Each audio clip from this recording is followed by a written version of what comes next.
guys, it's Mama Vega again, trying to convince more of you to become plant-based. I do realize we have a lot of carnivores out there and you're going to go, there's absolutely no way, because where am I going to get my protein? I'm going to talk about that in a minute. However, the first thing I want to talk about is the benefits of going healthier eating. Whether you become 100% plant-based or you don't, the importance is to try to focus in on eating healthier based on evidence, not just based on what you think you're going to do, because I'm guilty of it. I used to eat just what I thought was healthy, only for me to find out that I wasn't eating as healthy as I could have been eating. And now I've discovered that plant-based is the optimum. However, when you're in the stores, you will see things that will say plant-based. That doesn't mean that it's 100% plant-based. What it means is that they're using vegetables, vegetable oil, things that are derived from vegetables. Sugar is derived from some type of vegetable too, the sugar cane. However, in plant-based, you are doing 100% food. You are not doing something that's processed. And when you look at oils, oils have been processed. They also take the longest part for your body to digest. When you're doing sugars, sugars have now finally been classified as a carcinogen, and oftentimes they say that it's actually more addictive than cocaine. So why would you want to do that? Sugars also feed bacteria. So when you have diseases and things of that nature, sugar is growing in your system because you're now eating. The more sugar you eat, the more things grow, and it's kind of an endless cycle. If you can reverse some of that, you can increase the amount of time you're going to live. At least this is what the evidence is showing. I'm not saying it, that's what they're telling me, and I'd rather go ahead and give it a try.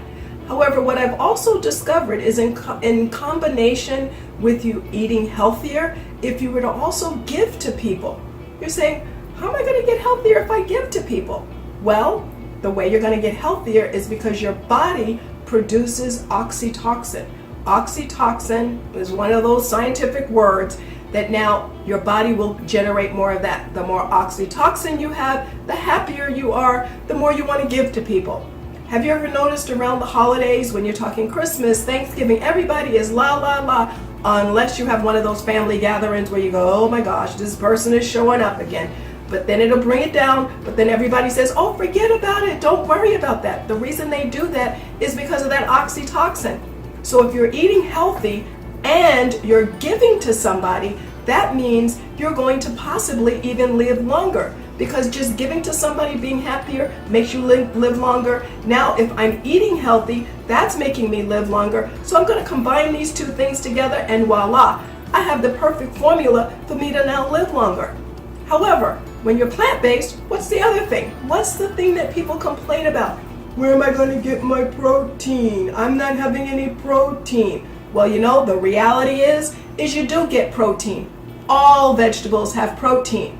However, those of you who are exercise freaks, and I call them freaks because I haven't been exercising lately. I used to, but I haven't had time. Everybody wants me to make plant-based meals for them, frozen meals, get it out here, do all of this.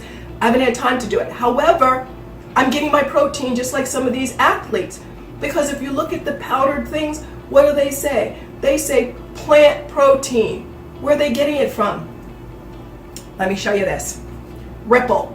Not the kind that they do like, you know, Red Fox had. This is not Red Fox's Ripple. This is a different type of Ripple. This is made from pea milk, not P-E-E. It's P-E-A, you know, from the plant. That's where it comes from, the plant. And look at that. Let me see. Oh, 8 grams.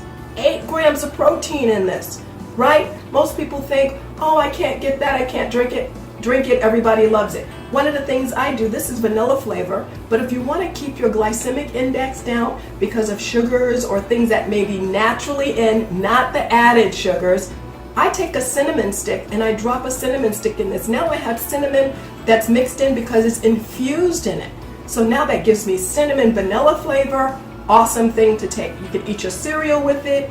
If you still want coffee, put it in your coffee, because this one is a little thicker than some of the other ones. Delicious. Where's another place you can get your protein?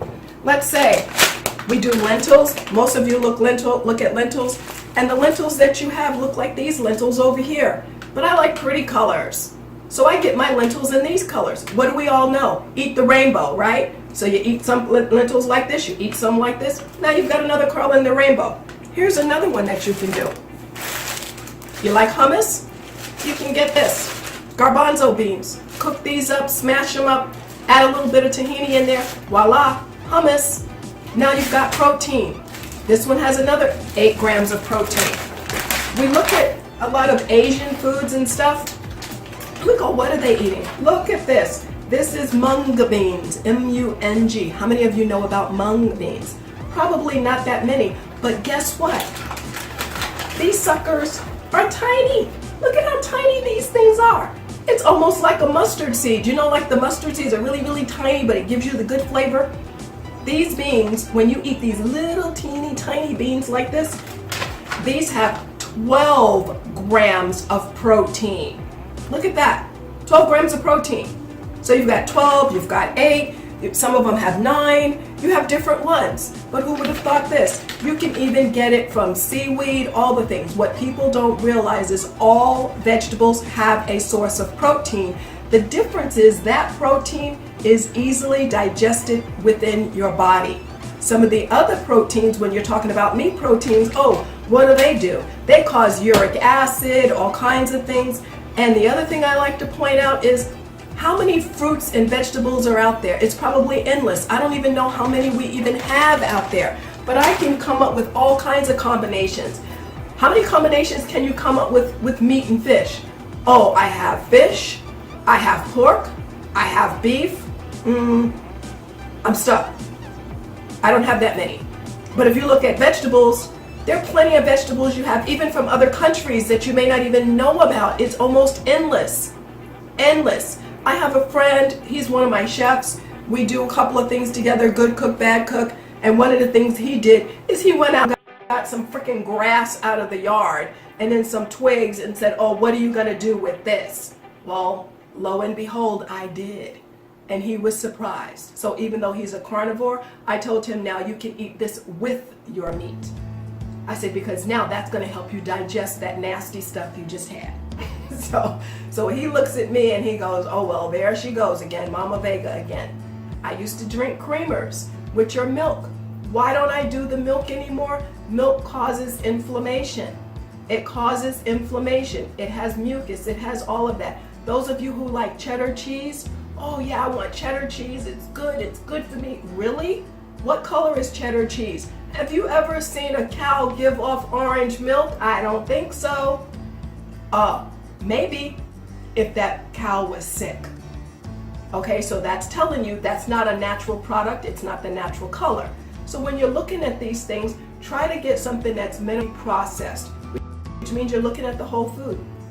You're not going to be looking at the things that have all this extra processing that took place, because as soon as it's processed, you took away all the natural stuff. Those of you who like to drink orange juice, oh, but you don't like that little white thing that's there, that's in the orange juice. That little white stuff is where you have your vitamin C. So you're drinking a liquid that has been processed and they've taken all the real good stuff out. It's out the window. And now you're saying, oh, I don't want this. What about the peeling? You can eat the peeling. Did you know that on bananas, you can eat the banana peeling too?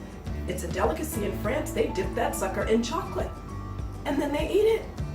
So you need to be looking at some other things that you can do with the foods that you have as far as the vegetables and start increasing that. I do realize that not everybody's going to give up the fish and they're not going to give up the meat. They're not going to give up the pork. They're not going to give that up. I get it. But if you can at least reduce that, increasing the vegetables that you have, what you will find is the more vegetables you eat, the less likely you're going to want to eat sweets. For example, I have this, this happens to be Ghirardelli. I had the other one that was linden, right? This is the Ghirardelli one. Notice it's 92% cacao, which means it has very little sugar in it. There's another one they have that's 100%. Do you know that I used to not be able to eat this? And now I can take one of these, I can eat it, I break it up, I eat it just like this. This little piece right here, that is so good. It's just like I'm eating chocolate just like the rest of it. But the benefit is I don't have all those added sugars. I have antioxidants. And because I have antioxidants and it's killing off the free radicals, help someone my age look like this. like Mama Vega always says, now chew on this.